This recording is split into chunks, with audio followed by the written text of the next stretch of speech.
Hello, I'm going to make a video on chapter 23. This is a shorter chapter, so hopefully it won't take that long. We are finishing up with the High Renaissance. We're going to go up north and we're going to look at what's happening with those countries. So we're going to go up to Germany and look at the Eisenheim altarpiece. This is by Matthias Grünwald. And this is a polyptych, which is a many-piece altarpiece. We've seen triptychs with just the two panels, and we'll see another one very soon. So this has several ways of opening it. Um, and this is the outside, so these doors here would open up in the middle here. It was made for the Hospital of St. Anthony. St. Anthony is the saint over here. He is the saint of suffering and disease, and he was known to have a terrible skin disease, which burned. And so there's this saying called St. Anthony's fire. So people at this hospital would have that kind of suffering. And so the panels are supposed to show the idea of suffering and salvation. So we have on the left Saint Sebastian. On the right, we have Saint Anthony himself. He had to, wear all these clothes and stuff so nobody could see his ailment. And then below, we have the Lamentation, and of course, the middle we have the crucifix here. And of course, the Germans have a very sort of graphic way of showing figures and pain. We haven't seen a lot of crucifixes that looked like Christ was suffering. So here we really do see the suffering, which goes with St. Anthony. And we have the two Johns, um, one John holding Mary, and then John pointing out the crucifix. So when you opened this panel here, and you would separate the arm from Christ's body, and that's why Grunwald made it a little off center so that you could one arm would look like it was detached when you opened the altarpiece. You can see the split right there.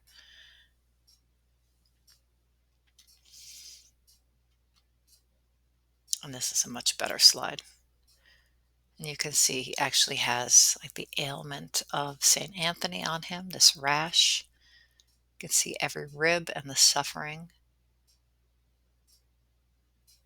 So it's much more real than, say, Michelangelo's Pieta, where she holds, this classical Greek body of a young male who doesn't seem like he had suffered at all. And we, in general, don't see Christ in such a state. Grunwald has sort of taken a step towards being creative with such a scene. So this is all the information on St. Anthony. I could not find a slide of him with this pig that he's usually with. He lives as a hermit because he's infectious. And the Antonine monks devoted themselves to care for the sick and dying peasants. So we've seen that before in other chapters. And that's the skin infection I was just talking about. Another German artist we look at, probably a more important German artist, is Albrecht Dürer. This is his self-portrait. He was a young artist who got wind of the Italian Renaissance. He must have seen a painting or a print or something, and he decided to make it his business to travel all around Europe and to go to Italy and study. And we do know he studied Da Vinci's art and saw many other of the works we looked at. And he thought this sort of graphic German way of doing things, like Grunwald was doing, should be a little bit more classical, refined, like the Renaissance. So he goes and studies, and he single-handedly brings the Renaissance up to Germany. He made very many self-portraits. We see him as a young boy, an older man who doesn't get too old in these, but he used himself as a model, which we're going to see another artist in the next chapter too.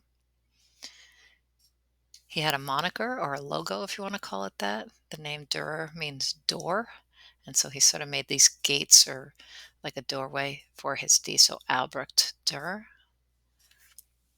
He's kind of hard to put on an exam because he always has his initials somewhere. You could see him. So here's his self-portrait, 1500. So we're right at the time when all of the big names are working in Italy. So he would have gone and seen all of them. And here he is in a self-portrait looking like Christ. That's not a coincidence. He has the sign of the blessing that Christ usually has in his hands, and he has the beard and long hair of Christ. He very much admired Da Vinci's way of studying, his very scientific method for studying things. And he took it upon himself to start studying things in his sketchbook. So this is a great piece of turf, it's called. So it's the point of view from the ground, so not looking down at this stuff. So he's getting down there and making these sketches. This is in watercolor. We're going to see artists go outside and paint in watercolor in the future. And this whole idea of sort of like an uncomposed, even though he probably did compose it, uncomposed work of art is kind of a modern approach, sort of like letting the subject dictate what the composition should be. And this is very sort of, it looks chaotic, but he has to paint every blade of grass, so it can't just be random. What he's really well known for in art history is his engraving techniques. Um, he doesn't invent engraving, but he perfects it. Uh, if you're going to get your name out there in the Renaissance and be a famous artist, one way to do it is to make smaller, portable, sellable works of art and distribute them all over um, Europe. So that is indeed what Albert Dürer did. This is his Fall of Man. And of course, it's Adam and Eve, and you can see he's been to Italy and he studied the Greek classical figures via the Renaissance, of course. But in Rome, if you go there, you would be able to, study actual Roman and Greek copies, Roman copies of Greek sculptures as well. So he's been there, he's studied, um, and you see both of these figures in their classic contrapposto.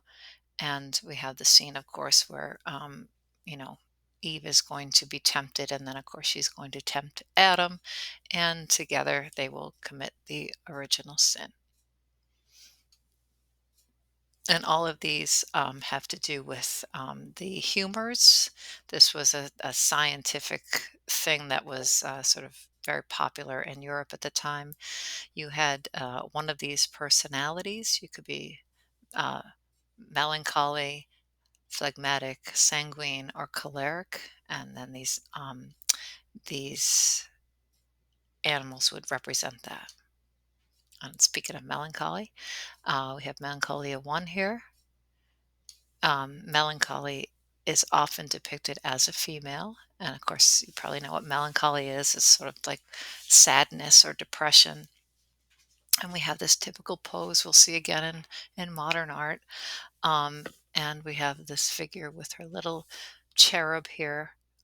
We have a greyhound dog, and then we have all these strange, we have all this mathematics here, scales, this giant geometric shape here, another sphere here. So some of this has to do with math. We have these geometric shape, these mathematics, these are equations.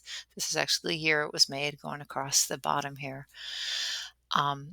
Melancholia was the muse of the arts, but she was also the muse of math. So this could kind of go either way. But in any event, this is an engraving, and this was reproduced many times. So this idea of printmaking is becoming very popular in Europe, and we're going to see this sort of change a lot of things. If you can't get your paintings out there, you can get these little drawings out there and get your name out there, make some money, and become a little bit more famous. And here's another one that's not in your book, but I like this one. Dürer also did this painting, which is associated with the Protestant Reformation and Luther. We have on the left Saint John and Peter reading the Bible. And then we have Peter is actually standing behind John, because Peter is thought to have been the first pope. And so John the evangelist preaches the word of God, and Protestants believe in following the word of God, the Bible, rather than all of these images the Catholics are using. And they also don't follow the Pope. So this is a direct reference to what's going on in the church. Another German is Lucas Cranach the Elder. I'm not going to show you the younger, so you can just call him Cranach. And this is the Judgment of Paris, where Paris is asked to judge the three goddesses and say who is the most beautiful. And Venus gives him um, Helen of Troy as the gift. So I'm showing this painting. This is in your book, and you can see that's the Renaissance is coming up north, right? It's mythology, it's nudes. We see this almost sfumado, hazy landscape, the style of Leonardo da Vinci. You can kind of see it in all the trees as well. So Cronach's being influenced by the Italians via other things happening in Germany. And Cranach is actually very good friends with Luther. We'll talk about him in a second. They were each other's children's godfathers. Um, and Cranach is often called the artist of the Reformation. So here we have Martin Luther. Martin Luther is nailed his 95 complaints or theses to the Wittenberg Church in 1517 overnight on October 31st, Halloween. And in the morning, these were found, and thus began the Protestant Reformation, asking for reforms from the church. Um, ha- uh, the day after Halloween is often called, of course, All Saints' Day, but it's sometimes called Reformation Day. If you ever see that on a calendar, it's in reference to this. So they're such good friends that Cranach actually made portraits of Luther, the reformer, and there's all that information. So what do the Protestants want reformed? They want the church to stop giving indulgences, which is a way to buy your way out of sin. They want to get rid of the corruption. They don't want to follow the Pope. They think he's too powerful, and they think all this money being spent on art is wasteful, and that people are becoming confused as to what the art is supposed to be doing. And this hopefully makes a little sense if you think about the Sistine ceiling. I mean, many people go see that now, and they're not Catholic. They're going to the most holy church, to Catholicism now, which is, the Pope's church, and they're looking at the art as something other than educational or, spiritual. They're looking at it because Michelangelo made it. And I think at this point, the Protestants are thinking this is more like iconoclasm, which is, or an icon, which means you pray to an image, hoping to get something from it. And iconoclasm is the destruction of such images. And this is really what the Protestants are calling for, not necessarily Luther, but another Protestant, Calvin, who was a little bit more.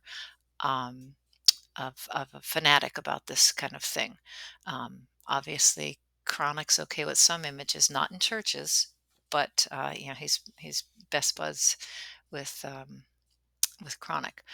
The Council of Trent forms to push back against the Reformation, and what the Catholics decide to do is to make some reforms, but to come up with this explosion of art. So, what they do with this complaint about the art is they make more art. It's art that's meant to be exciting and infuse energy back into the church and bring people back. Um, and They believe that iconoclasm is not acceptable. You should not destroy these things because these images are a way to show spirituality. So they kind of justify all of this art being made. and bought. And this isn't in your book, but this is in North Carolina. If anybody wants to go see it, it is in the Raleigh Museum, a chronic with a portrait of Luther.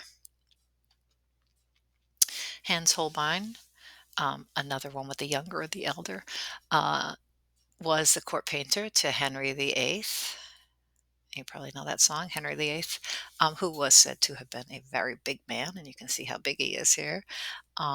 A very proud man, a very elaborate, he lived a very elaborate life, and you can see him here in all of his glory.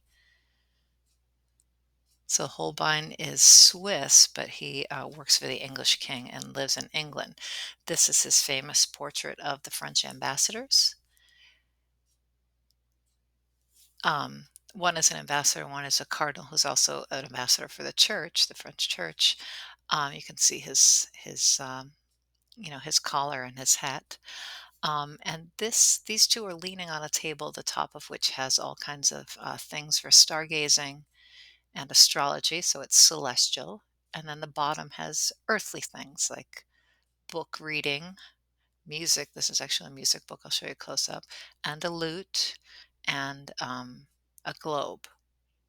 So they're making this difference between this argument between what's important. It's almost like Plato and Aristotle in the School of Athens. Um, and you can see that this man here is extremely wealthy. He has a giant palace back in France, and you can see all of his, you know, sort of flamboyant expenses.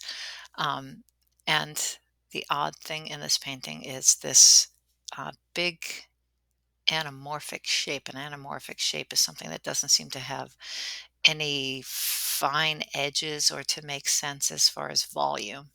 Um, and most people look at this and think it's like some kind of bone or a limb or a piece of wood or something. It just seems so odd that it's leaning here in this diagonal. And here's this book of music. And Holbein's just incredibly good at all these little details, like all the textures, the carpet. And so this anamorphic shape here, this is a little less stretched, but you can see if you go to one side of the painting where you can't really even see the painting anymore, this thing comes into focus. And it turns, of course, into a skull. And a skull would be a reminder of death. So we have this whole idea of, you know, the heavens, the earth, and the reminder of how to get from one to the other here. So even though it seems like it's a political portrait, it has all these hidden meanings in it. Hieronymus Bosch, we're just going to quickly cover this because this is a very, very odd work of art, but we will bring it back when we start talking about surrealism in the future. Um, I want you to look at the dates here, 1450 to 1516. This is really early for what this visionary artist um, is doing. So he's in the Netherlands and Burgundy. And remember, the Netherlands is a place with all the symbols, right? So every little thing means something else. This is a triptych. Remember, that's a center and then two panels that fold. This is when it is folded. This is what you see. And already this looks pretty modern. It's like a see-through sphere with this scene in here, sort of seascape. And then up in the corner here is a floating figure reading. It's God with the Bible. Let's take a closer look at this thing. So already this looks so strangely modern, right? Like this painted reflection here, like it's a glass globe. And this is thought to be either the Great Flood, like the one that um, God sends after Moses, and then it's also thought it might be like the third day of the world being created. So on the third day, he creates water. It's not known exactly which it is. And this is if you open the triptych, You see the center panel, which is what is it is called after or named after the Garden of Earthly Delights. And then we have two other scenes on the left and the right. So let's look at the left has the creation scene of Adam and Eve in the garden. And it looks like God is about to introduce Adam to Eve. And we haven't really seen this much in art history, right? We usually see the end result of Adam and Eve way after they've met and she's ruined everything. Um, so he's about to introduce her, and you can see Adam is kind of like sitting up. He's just sort of coming to life in a way. And I put in cat with mouse question mark here because it said that there is no death in the Garden of Eden, so that if a cat kills a mouse, that must be a symbol. That's a symbol for things to come after these two uh, commit original sin. There is going to be a death, and it's going to be the death of Christ, who's going to have to come back and save everybody. But you can see all these strange creatures, some of them real, some of them totally sort of made up, all just getting along in the Garden of Eden. And even the tree is just so stylized and abstract. And the center is sort of like the middle scene. So we have like when they've just first met, and of course they're going to um, commit the sin, and then this is the earthly scene. So we have sort of heavenly, earthly, and then soon get to hell. So this has a lot of things to do with more contemporary things like that Dürer thing with alchemy, which is what some of these references are. But really, we're just going to look at this for this strange depiction of fantastic creatures and things that are sort of in Bosch's mind. He sort of stands out as totally original at this time. And I mean, this is what surrealism is. What these combination things that don't really exist. Um, what is going on? What are these people doing? They all seem to be having some kind of strange party with these organic things, and the scale makes it seem like it's, these are like almost like giant strawberries, some of them. Like this one is a giant strawberry. So the scale is off. Like the fish, the birds, they're all really big, and these people are really small. Like what is the scene?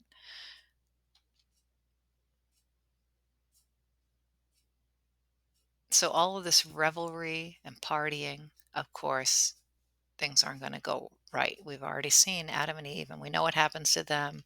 So same thing here. All of this sinning, eventually you're going to be sent to hell. So this is the right panel.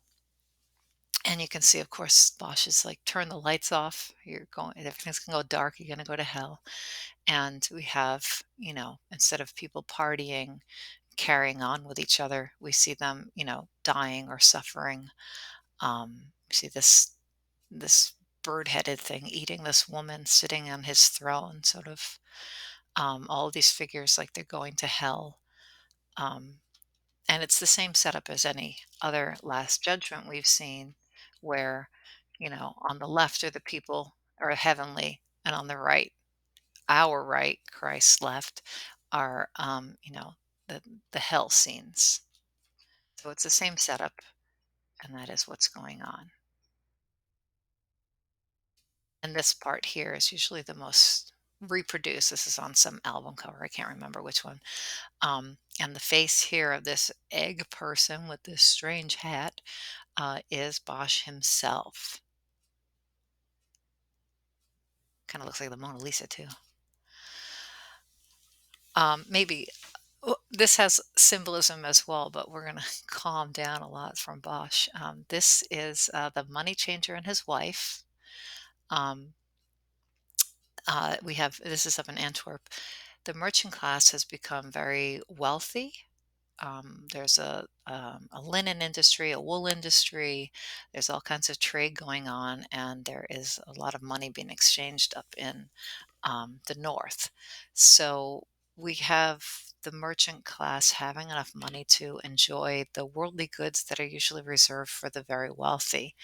And they are in Protestant countries. So we're going to see, what is it they are going to show in their art. So this is an everyday scene, a genre scene of a man and a wife, and that's his job.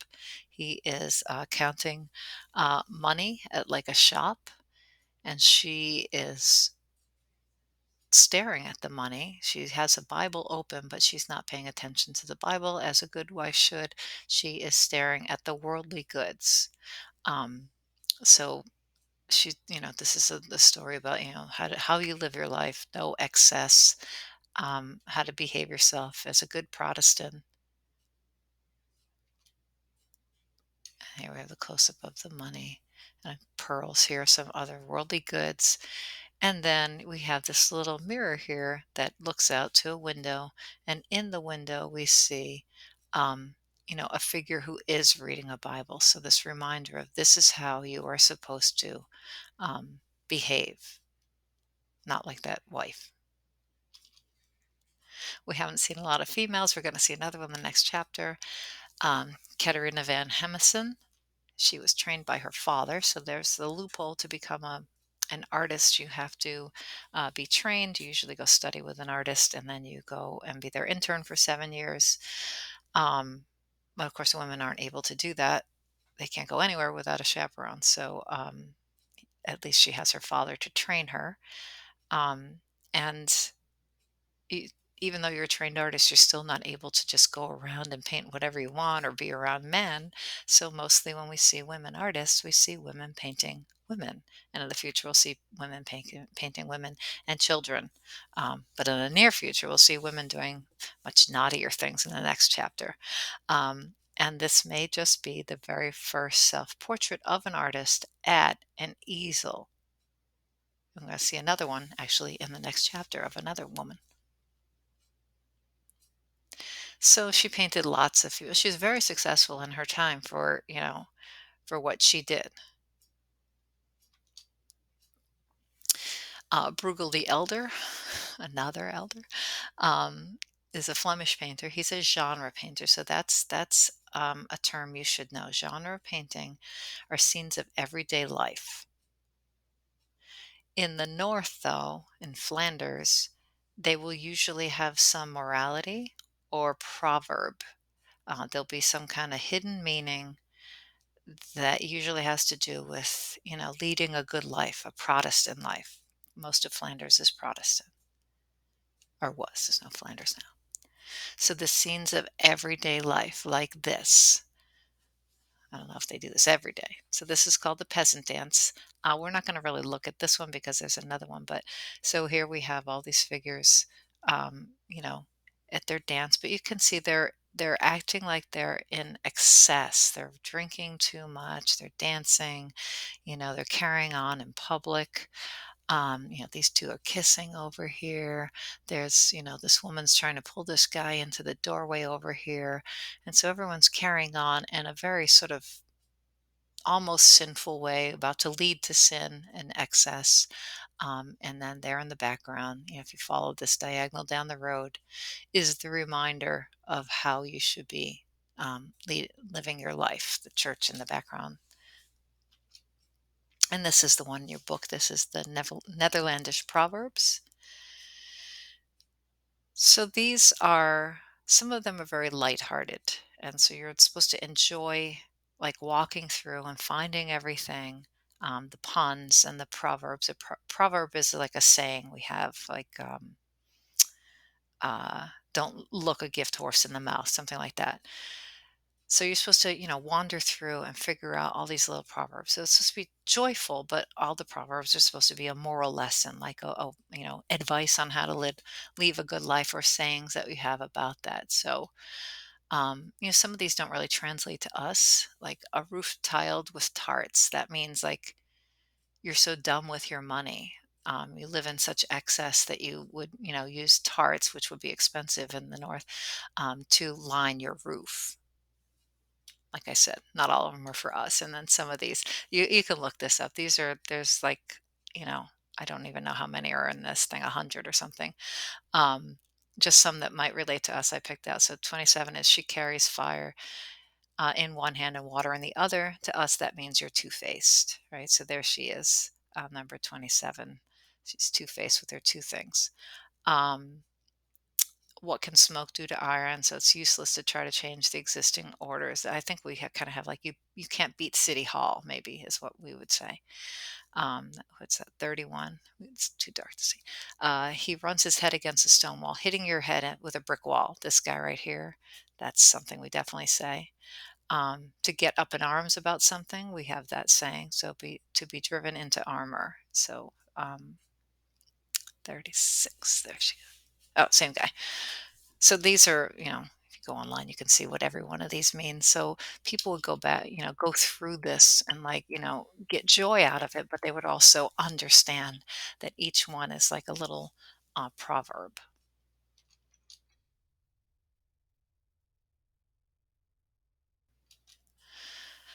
He also did this painting, The Fall of Icarus, right? Icarus flies too close to the sun, takes a fall. So it's like what the Greeks would call hubris or excessive pride. So that would be something that a Protestant will warn you against. And here we have just a guy with a cart going down the street, and we have like an aerial view of the water, and this shepherd with his sheep, but he's not looking at the sheep. He's looking up at the sky, not paying attention to what he's supposed to be doing. So this guy is doing the wrong thing. This guy is like a hardworking guy. And then you see, the whole landscape here. We have the atmospheric perspective. And it's probably not until later you see that this is where Icarus is, right? The painting is called The Fall of Icarus, but where's Icarus in the whole thing? He is subverted, he is hidden until you find it later on. Because you yourself, or me, as I'm talking about, I'm going through the painting, not focusing on the important thing, which is what this guy's doing. So the whole thing is sort of a visual pun, a visual proverb in a way. Don't lead an excess life, or that's what's going to happen to you. What happened to Icarus? Don't be that guy, or you'll be that guy. And then this is Hunters in the Snow. This is like a genre painting of just an everyday scene, right? These guys going out, but this is also, a landscape. And what Bruegel has done is something kind of modern. He's broken this landscape into all these sort of flat plains so that we start with the big scale. This is light on dark, so it's bigger and, in the foreground. So we sort of start with this, and then we sort of wander through the whole winding thing into the distance, sort of like these birds would do. It's just a beautiful landscape.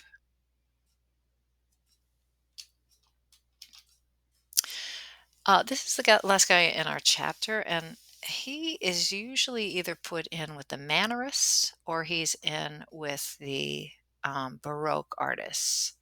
I would say he is both. He's a Spanish artist, so he's not up north, but he is Mannerist. So this is, I think, your book is just dividing it like this is all the Italians were doing, Mannerist and Renaissance. Now we're elsewhere, and then for the Baroque, we'll go back to Italy. So they're just sort of covering all of Europe around Italy.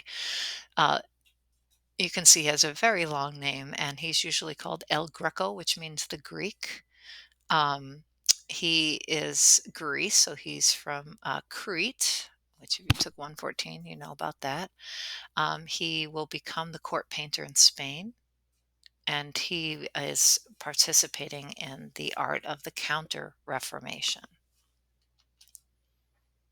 So here we have his uh, picture that's in Boston.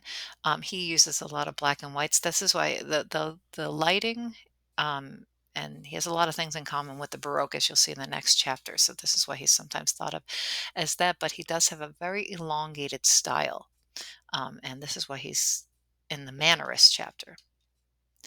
This is his view of Toledo, not Toledo, Ohio, Toledo, Spain. Um, I'm trying to think. It's much higher than Toledo is. Um, uh, so we have this strange landscape where, it's an aerial view looking up a hill, and then we have this storm kind of coming in the landscape. So we have all this drama and diagonal, and this strange lighting. And when we get to the Baroque chapter, we're going to remember this. It's also distorted, so it can be Mannerist in that time. And we haven't seen a lot of just straight on landscapes. As a matter of fact, we'll see them in the Northern Baroque. And this is his sort of quintessential Counter Reformation painting. Remember, the church is trying to infuse energy into the church, bring people back to the church, and we're going to see that in the next chapter. So, what El Greco has done is he divided it into the real, the worldly, and then the spiritual. So, half and half here. Um, and very few figures are paying attention to what's going on up here, which is Mary and St. John sort of pleading the case for the count down here who's just passed away. Um, they're interceding for him, and very few figures are noticing this except for this guy here, who is probably a portrait of El Greco himself. So he is the enlightened one who can see, into the heavens. Um, so it's in direct response to this idea of iconoclasm, proving that art can be very spiritual. So all this movement, he's trying to show, like, things flying around as if they are spirits. But he's thought of as a mannerist as well, because you can see the figure here of St. John and this guy and this boy. Everything is extremely elongated, sort of like Pontormo. Um, or like Madonna of the Long Neck. So he does have things in common with them. But let's remember this guy when we get to Picasso, because Picasso often cites El Greco as his inspiration for his blue period. And you can see some of these things are all blue and grays. And that is something that Picasso, another Spanish painter, will steal from him. All right, until the next chapter. Thanks.